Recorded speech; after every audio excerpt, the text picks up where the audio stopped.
A Petition to the Queen of England, by Mark Twain. Hartford, November 6, 1887. Madam, you will remember that last May Mr. Edward Bright, the clerk of the Inland Revenue Office, wrote me about a tax which he said was due from me to the government on books of mine published in London, that is to say, an income tax on the royalties.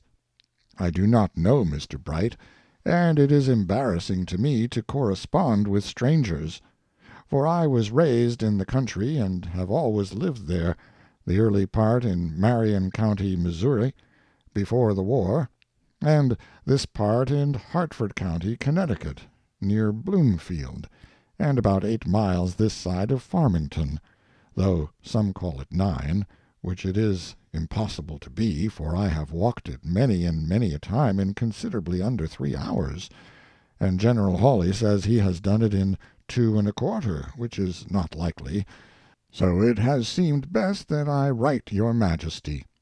It is true that I do not know your Majesty personally, but I have met the Lord Mayor, and if the rest of the family are like him, it is but just that he should be named royal, and likewise plain that in a family matter like this I cannot better forward my case than to frankly carry it to the head of the family itself. I have also met the Prince of Wales once, in the fall of 1873, but it was not in any familiar way, but in a quite informal way, being casual, and was, of course, a surprise to us both. It was in Oxford Street, just where you come out of Oxford into Regent Circus, and just as he turned up one side of the circle at the head of a procession, I went down the other side on the top of an omnibus. He will remember me on account of a gray coat with flap pockets that I wore, as I was the only person on the omnibus that had on that kind of a coat. I remember him, of course, as easy as I would a comet.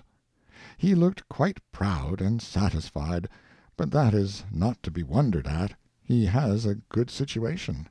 And once I called on your Majesty, but you were out. But that is no matter, it happens with everybody. However, I have wandered a little away from what I started about. It was this way.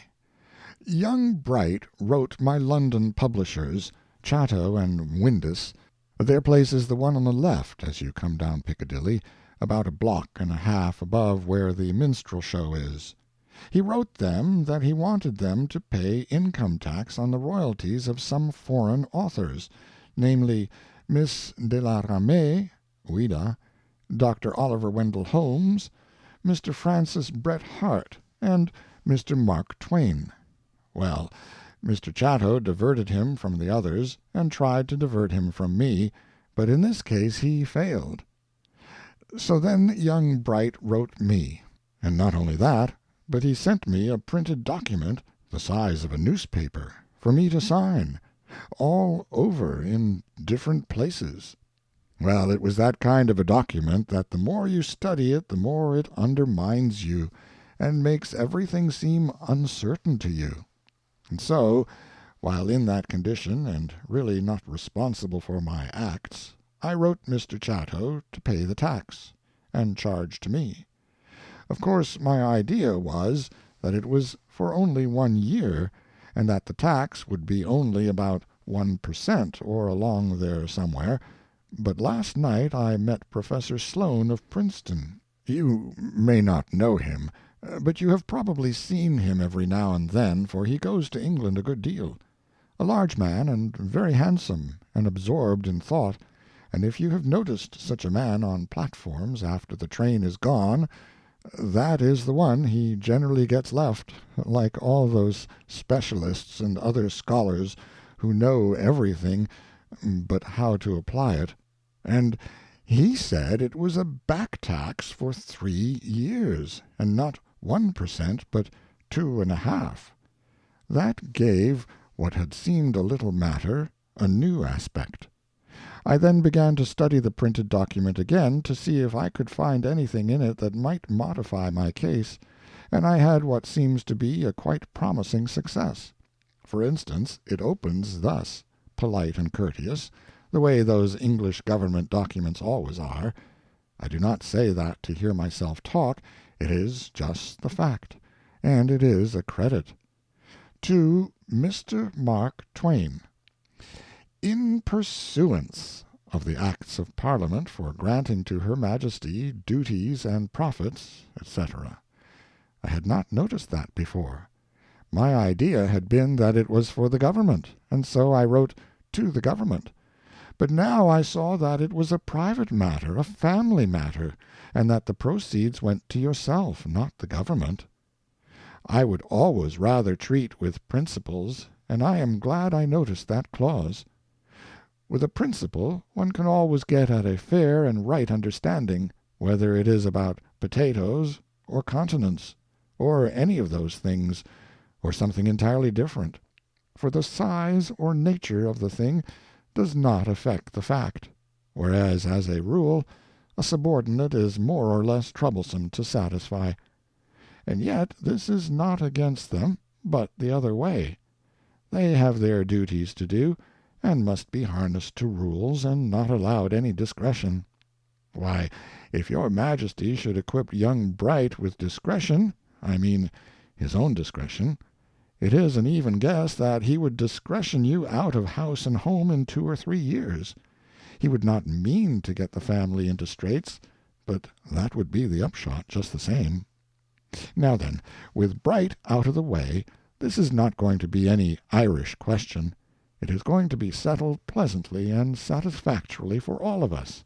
And when it is finished, your Majesty is going to stand with the American people just as you have stood for 50 years, and surely no monarch can require better than that of an alien nation. They do not all pay a British income tax, but the most of them will in time, for we have shoals of new authors coming along every year, and of the population of your Canada, upwards of 4/5 are wealthy Americans, and more going there all the time. Well, another thing which I noticed in the document was an item about deductions. I will come to that presently, Your Majesty. And another thing was this, that authors are not mentioned in the document at all. No, we have quarries, mines, ironworks, salt springs, alum mines, waterworks, canals, docks, drains, levels, fishings, fairs, tolls, bridges, ferries, and so forth and so forth and so on. Well, as much as a yard or a yard and a half of them, I should think. Anyway, a very large quantity or number. I read along, down and down and down the list, further and further and further, and as I approached the bottom my hopes began to rise higher and higher, because I saw that everything in England, that far, was taxed by name and in detail, except perhaps the family, and maybe Parliament, and yet still no mention of authors.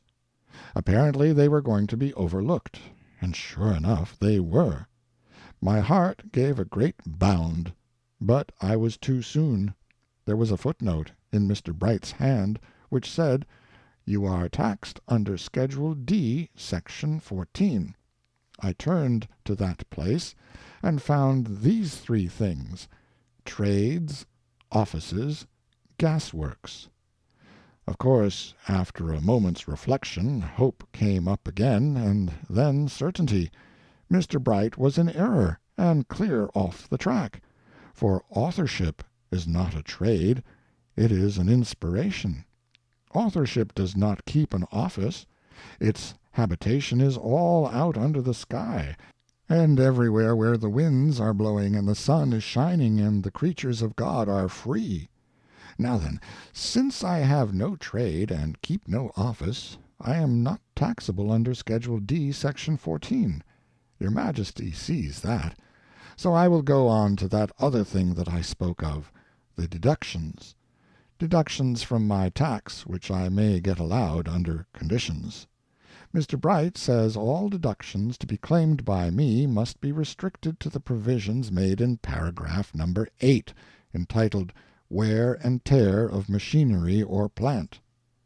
This is curious, and shows how far he has gotten away on his wrong course, after once he has got started wrong. For offices and trades do not have plant, they do not have machinery. Such a thing was never heard of, and, moreover, they do not wear and tear. You see that, Your Majesty, and that it is true. Here is the paragraph number 8. Amount claimed as a deduction for diminished value by reason of wear and tear, where the machinery or plant belongs to the person or company carrying on the concern, or is let to such person or company so that the lessee is bound to maintain and deliver over the same in good condition. Amount, pounds blank. There it is, the very words. I could answer Mr. Bright thus: It is my pride to say that my brain is my plant, and I do not claim any deduction for diminished value by reason of wear and tear, for the reason that it does not wear and tear, but stays sound and whole all the time. Yes, I could say to him, my brain is my plant, my skull is my workshop, my hand is my machinery, and I am the person carrying on the concern. It is not leased to anybody, and so there is no lessee bound to maintain and deliver over the same in good condition. There. I do not wish to any way overrate this argument and answer, dashed off just so, and not a word of it altered from the way I first wrote it, Your Majesty, but indeed it does seem to pulverize that young fellow, you can see that yourself. But that is all I say. I stop there, and never pursue a person after I have got him down. Having thus shown Your Majesty that I am not taxable, but am the victim of the error of a clerk who mistakes the nature of my commerce, it only remains for me to beg that you will of your justice annul my letter that I spoke of, so that my publisher can keep back that tax money which, in the confusion and aberration caused by the document, I ordered him to pay. You will not miss the sum, but this is a hard year for authors, and as for lectures, I do not suppose Your Majesty ever saw such a dull season.